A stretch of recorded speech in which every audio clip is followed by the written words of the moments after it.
começa com a dialética processual, ou seja, com esse pensamento que deve ter quem trabalha com processo, né, quem atua com processo, todo e qualquer processo, tanto o processo administrativo, extrajudicial, quanto o processo judicial, que é o caso da Justiça do Trabalho, né?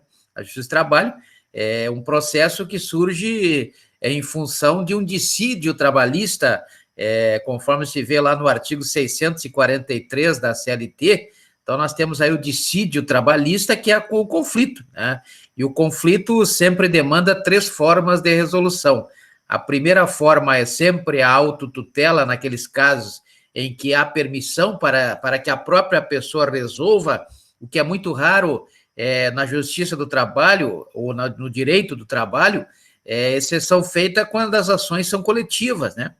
Onde pode-se buscar a resolução do conflito pelo direito de greve, aquele direito previsto lá no artigo 9º da Constituição Federal, que é regulado aí pela Lei 7.783, né? 7.783 é de 89, uma lei que ela socorre aí a greve no setor privado.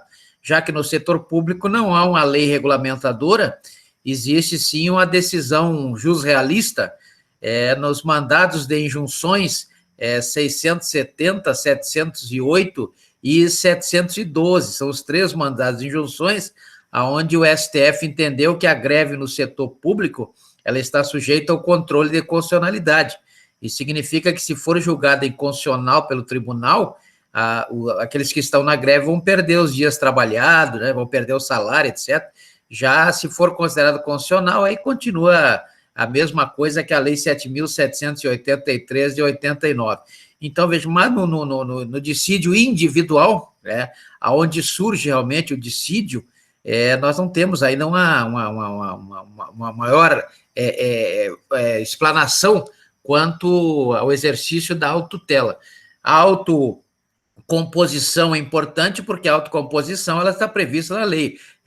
A Justiça do Trabalho ela traz prevista no próprio corpo da CLT 2 momentos que são extremamente importantes para que se busque a chamada conciliação, que é o instrumento, né? Um dos instrumentos da autoconciliação, ou seja, na verdade, a autocomposição, quando não dá certo pela autotutela, se busca a autocomposição, que é quando as partes têm liberdade para que possam, então, entrar em consenso, né, e resolver o conflito sem a participação, sem a decisão do Estado, sem que o Estado decida, né? Então, veja que eles podem resolver pela autocomposição, pela mediação ou pela conciliação.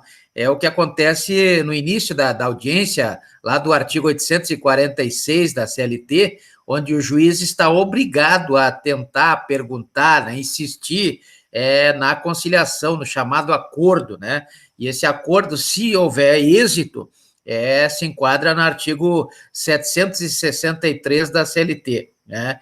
E temos também outro momento que é a mesma coisa, o juiz também está obrigado a tentar conciliação, a buscar conciliação, a insistir na conciliação, no acordo, né?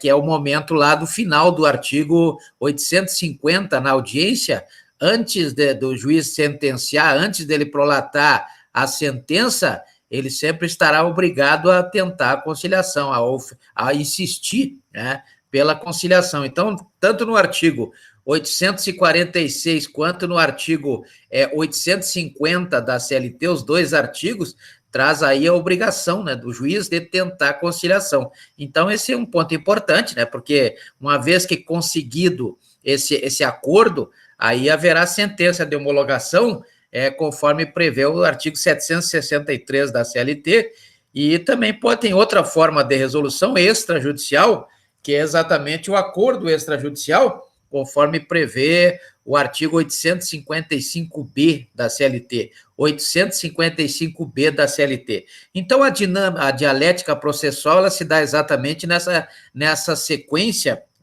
onde nós vimos que existe, quando não há possibilidade de resolução pela autotutela, não há possibilidade de resolução desse dissídio trabalhista lá do artigo 643 da CLT, Então, resta a heterocomposição, e a heterocomposição ela pode se dar de duas formas, ou pela arbitragem da Lei 9.507 de 95, ou pela jurisdição trabalhista, pelo devido processo legal trabalhista, nos termos do artigo 5º, inciso 54 da Constituição Federal.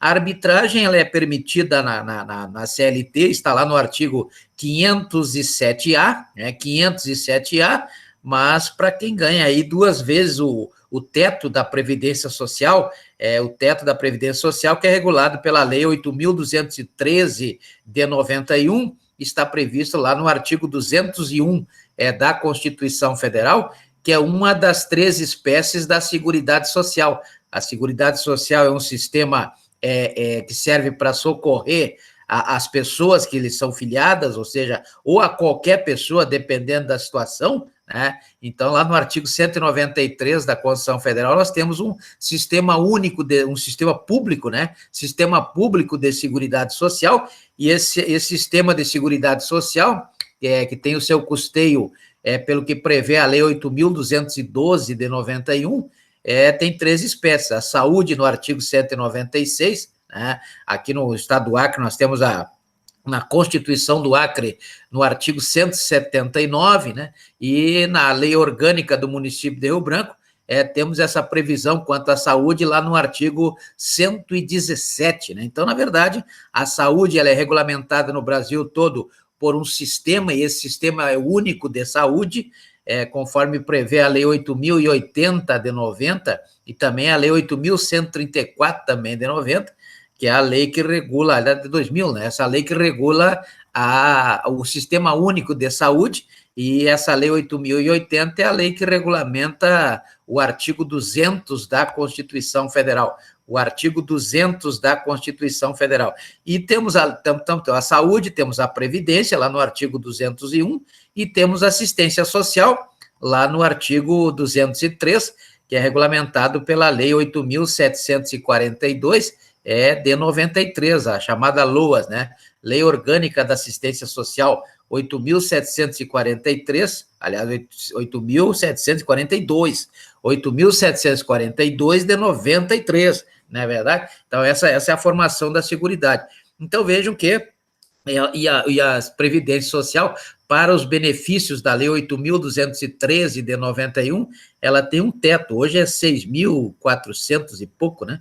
Então, veja que 2 vezes esse valor, quem ganha menos do que 2 vezes esse valor não pode usar da arbitragem como heterocomposição, conforme prevê o artigo 507A da CLT, né?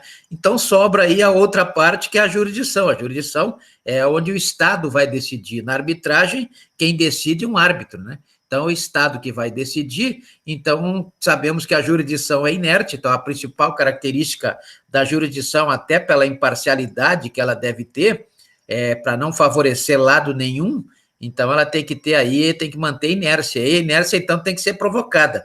Então, a jurisdição, para que ela possa se movimentar, para que ela possa se mexer, ela tem que ser provocada, já que ela é inerte, e a provocação se dá exatamente pelo direito de provocação que todo e qualquer cidadão tem, e o empregado também tem, né? Então, está lá no artigo 5º, inciso 34, a linha A da Constituição Federal, e o instrumento para a efetivação desse direito fundamental do artigo 5º, inciso 34, a linha A da Constituição Federal, é a reclamação trabalhista, lá do artigo